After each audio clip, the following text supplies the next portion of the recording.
नमस्कार दोस्तों, मैं सुरेंद्र सोनाल आप सभी का चैनल पर स्वागत करता हूं। तो दोस्तों आज अपन देख रहे हैं वार्षिक परीक्षा 2023-24 कक्षा 11 के लिए है। विषय हिंदी है। तो देख सकते हैं 100 नंबर का पेपर आया था। 3 घंटे 15 मिनट का पेपर है। तो दोस्तों पूरा पेपर मैं बताने वाला हूँ, तो वीडियो में बने रहें। तो आप आंसर की देख सकते हैं इसकी, और अगर जिनका एग्ज़ाम नहीं आया उनके लिए सेम पैटर्न पर पेपर देखने को मिलेगा। तो वीडियो में आप बने रहें। तो सबसे पहले चलते हैं अपन लोग फर्स्ट क्वेश्चन में। तो फर्स्ट क्वेश्चन में क्या दे रखा है देख सकते हैं कि निम्न बहुचयनात्मक प्रश्नों के उत्तर अपनी उत्तर पुस्तिका में दीजिए। तो इसके अंदर अनेक क्वेश्चन हैं, तो अपन सभी का जवाब अपन देंगे यहाँ से। तो पहले अपने पास में आ रहा है फर्स्ट क्वेश्चन, जिसमें बोला जा रहा है हिंदी कथा साहित्य के शिखर पुरुष माने जाते हैं। तो ये है प्रेमचंद। दूसरे में है निम्नलिखित में से कृष्णा सोवती की रचना है। तो इसका आंसर होगा ए न समय सरगम।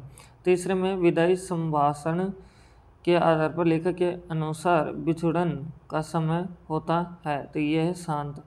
फिर चौथा क्वेश्चन है, इसमें बोला जा रहा है सत्यजीत राय को अंतर्राष्ट्रीय स्तर पर प्रतिष्ठा प्राप्त करवाने वाली फिल्म का नाम है। तो ये है आपके पथेर पांचाली।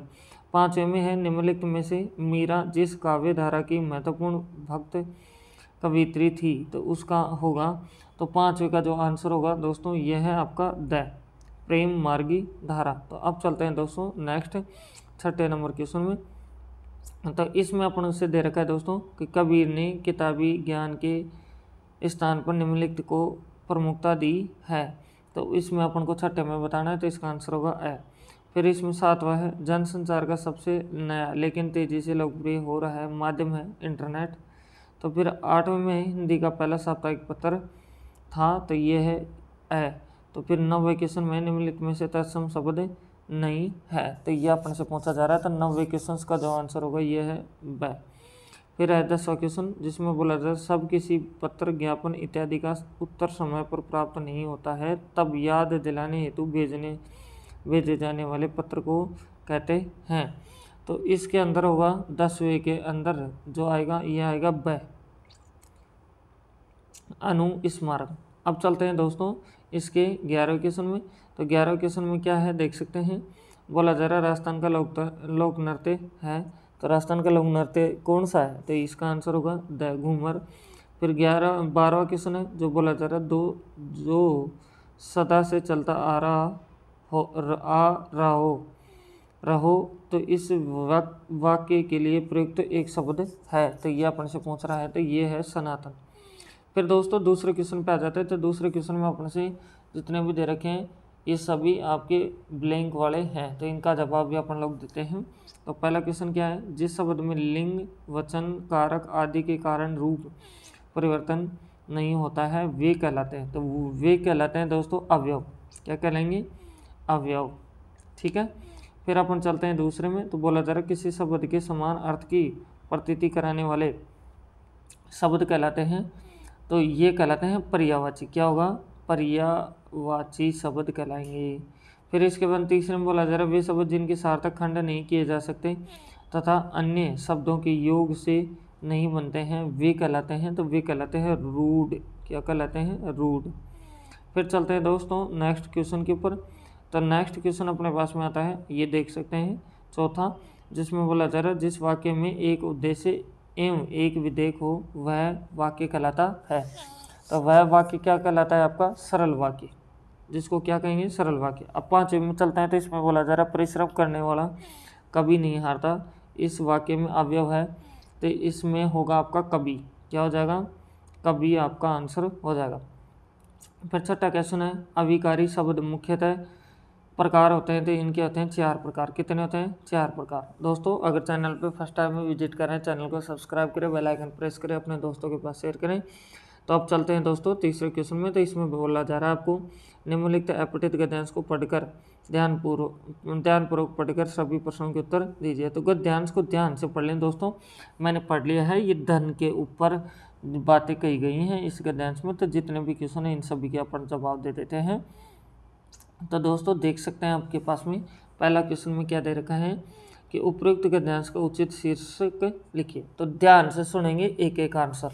तो इसका आंसर होगा धन का महत्व। फिर इसके बाद दूसरा है संसार में किस प्रकार के मनुष्य की पूजा की जाती है। तो इसका आंसर होगा जिस मनुष्य के पास धन होता है उस मनुष्य की इस संसार में पूजा की जाती है। तो अब चल रहे हैं तीसरे क्वेश्चन में। तो इसमें बोला जा रहा है संसार में किस तरह के लोगों को पूछा तक नहीं है। तो इसका आंसर होगा जिन लोगों का जीवन का उद्देश्य केवल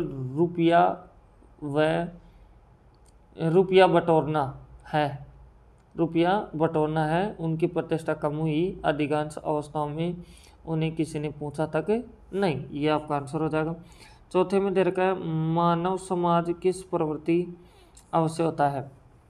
तो इसका आंसर होगा मानव समाज स्वार्थी अवश्य होता है। फिर इसके बाद में पांचवा है, तो इसमें बोला जा रहा है परलोक शब्द में निहित उपसर्ग है, तो इसमें है पर। ठीक है। फिर छठा क्वेश्चन है संसार शब्द का संधि विच्छेद कीजिए, तो इसमें होगा आपका सम प्लस सार, आपका ये संधि विच्छेद हो जाएगा।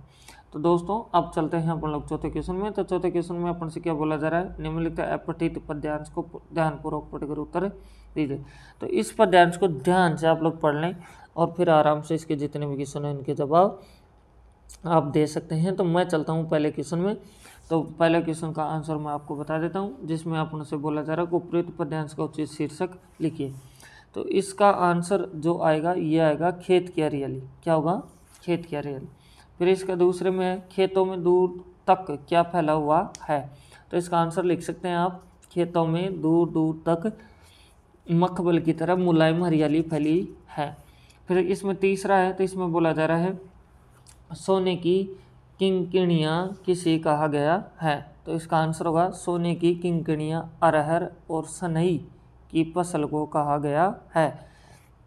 फिर चौथे क्वेश्चन में क्या है, फूली सरसों पीली पीली पंक्ति में निहित अलंकार का नाम लिखिए। तो इसमें होगा पुनरुक्ति प्रकाश। क्या होगा, पुनरुक्ति प्रकाश।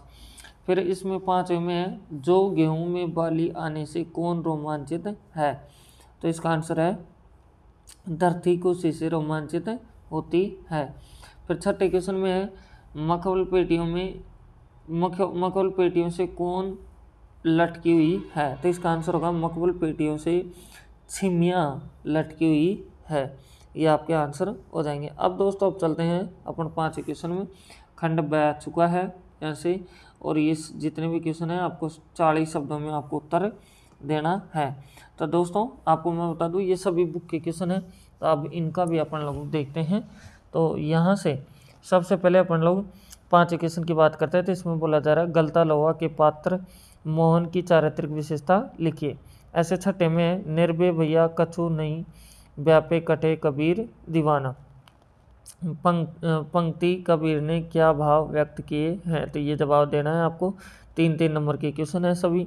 तो आप चलते हैं 7वें क्वेश्चन में। तो इसमें आपसे बोला जा रहा है, देख सकते हैं कि फीचर और समाचार में कोई 3 अंतर लिखिए। 8वें में लता की लोकप्रियता का मुख्य मर्म ये ज्ञानपन ही है, इस पंक्ति का हास्य लिखिए। 90वें क्वेश्चन में कोई निर्माण संबंधित प्रक्रिया में अपने शब्दों को में लिखिए।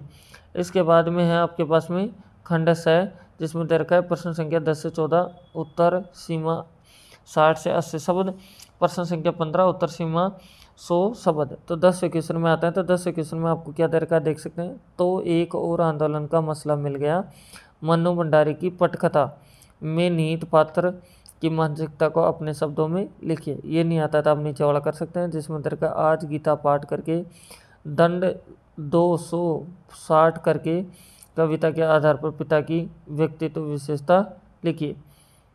तो दोस्तों दोनों में से एक कोई भी आप कर सकते हैं। ऐसे 11 क्वेश्चन है। तो 11 क्वेश्चन में क्या दे रखा है, देख सकते हैं कि दबा हुआ व्यक्ति एक कवि है, इस बात का पता कैसे चला और इस जानकारी के बारे में फाइल में आई संवेदन शून्यता और अमानवीयता के बारे में लिखिए। ये नहीं आता तो इसका अथवा का भी आप लोग ये कर सकते हैं। ऐसे 12 क्वेश्चन है, जिसमें दे रखा है कला और भाषा के अंतर संबंध के बारे में भारतीय कला पाठ के आधार पर अपने तर्क लिखिए। ये नहीं आता तो आप ये भी कर सकते हैं। फिर उसके बाद में है आपके पास में यहाँ से 13वां क्वेश्चन। तो 13वां क्वेश्चन में दे रखा है दोस्तों, चेजारों के साथ गांव समाज के व्यवहार में पहले की तुलना में वर्तमान में परिवर्तन आया है। इस कथन की राजस्थान की रजत बूंदे पाठ के आधार पर समझाइए। इसका अथवा का भी आप लोग कर सकते हैं। फिर इसके 14 क्वेश्चन है जिसमें बोला जा रहा है जिला शिक्षा अधिकारी अ की ओर से सचिव माध्यमिक शिक्षा बोर्ड राजस्थान अजमेर में राजकीय उच्च माध्यमिक विद्यालय चित्रकूट में बोर्ड परीक्षा केंद्र की स्वीकृति हेतु कार्य पत्र लिखिए। तो आपको पत्र लिखना है दोस्तों, ये नहीं आता तो आप ये भी कर सकते हैं, ठीक है। अब इसके बाद में आता है अपने पास में 15 क्वेश्चन जिसमें अपन से दे रखा है क्या कि संदेश ग्रहण करने और भेजने असमर्थ होने पर एक अनपढ़ लड़की को किस वेदना और विपत्ति को भोगना पड़ता है, स्पष्ट करते हुए चंपा की मन संकल्पना को अपने शब्दों में व्यक्त कीजिए। ये नहीं कर सकते तो ये कर सकते हैं आप लोग। वर्तमान समय में किसानों की स्थिति में किस सीमा तक बदलाव आया है, भारत माता पाठ के आधार पर अपने संकल्पित विचार प्रकट कीजिए। ऐसे 16 क्वेश्चन है। यहाँ की प्रजा वह प्रजा है जो अपने दुख और कष्टों की अपेक्षा परिणाम का अधिक ध्यान रखती है, लेखक के इस कथन का से स्पष्ट कीजिए। दोस्तों ये क्वेश्चन बहुत इंपॉर्टेंट है जो मैं आपको बता रहा हूँ, आप इनको कर सकते हैं। आप खंड द में चलते हैं तो 17 क्वेश्चन आता है, तो जिसमें बोला जा रहा है निम्नलिखित पद्यांश की सप्रसंग व्याख्या कीजिए। इस पद्यांश को आप ध्यान से पढ़ेंगे और फिर इसकी सप्रसंग व्याख्या कर देंगे। अगर ये नहीं आता तो नीचे वाला भी आप लोग कर सकते हैं। 18 क्वेश्चन भी सेम ही है आपके सामने, जिसमें बोला जा रहा है निम्नलिखित गद्यांश की सप्रसंग व्याख्या कीजिए। तो इस गद्यांश को ध्यान से पढ़ेंगे, आप सप्रसंग व्याख्या कर देंगे। अगर ये नहीं आता है तो आप नीचे वाले को पढ़ करके इसकी भी सप्रसंग व्याख्या कर सकते हैं। अब आ जाते हैं अपन लोग 19वें क्वेश्चन में, जिसमें अपन को बोला जाए जा रहा है सव्रत किसे कहते हैं। किसी प्रसिद्ध अखबार में पत्रकार पद के लिए आवेदन हेतु तो अपना सव्रत तैयार कीजिए। ये नहीं आता था आप ये भी कर सकते हैं।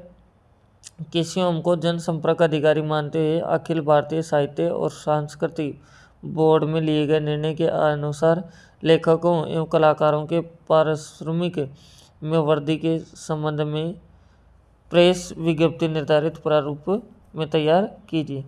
अगर ये नहीं आता है तो आप ये भी कर सकते हैं, जिसमें बोला जा रहा है निम्न विषयों में से एक पर सारगर्भित निबंध लिखिए। ये 300 शब्दों में लिखना है, चाहे तो आप लोग इनमें से किसी के ऊपर भी लिख सकते हैं। जैसे पहला दे रखा है योग और स्वास्थ्य, ऐसे दूसरा आपको दे रखा है वर्तमान युग में मोबाइल वरदान या अभिशाप, तीसरा दे रखा है नारी शिक्षा सशक्तिकरण, चौथा इसमें आधुनिक फैशन का समाज पर प्रभाव, और यहाँ से 5वां दे रखा है आपको किसी विज्ञान मेले की यात्रा। तो किसी के ऊपर भी आप लोग लिख सकते हैं। अगर चैनल पर फर्स्ट टाइम विजिट कर रहे हैं चैनल को सब्सक्राइब करें, बेल आइकन प्रेस करें, अपने दोस्तों के पास शेयर करें। तो thank you, best of luck. फिर मिलते हैं नेक्स्ट वीडियो में।